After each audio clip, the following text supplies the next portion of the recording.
এখানে অনেকেই উপস্থিত আছে, ধৈর্য মা বোনদের মধ্যে অনেক সময় একটু কমে যায়। কথা কোন ঠিক কিনা?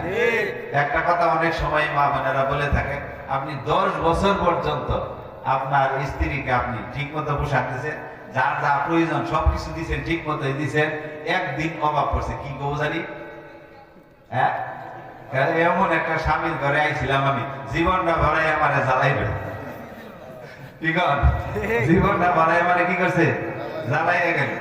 আসলে কিন্তু জীবনটা ভরাই শরীরে রক্ত পানি ফিরে দিয়া তার পিছনে মেহনত করিয়া অন্য জায়গায় অভাব থাকলে এই জায়গায় কিন্তু পূরণ করছে।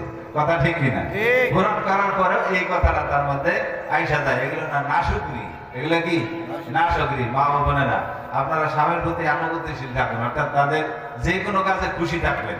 আর সে স্বামী যদি আপনার প্রতি খুশি থাকে, তাহলে আপনার মৃত্যু যদি হয়ে যায়, স্বামী যদি আপনার প্রতি খুশি থাকে, তাহলে আপনি জান্নাতে চলে যাবেন। জোরে কথা সুবহানাল্লাহ।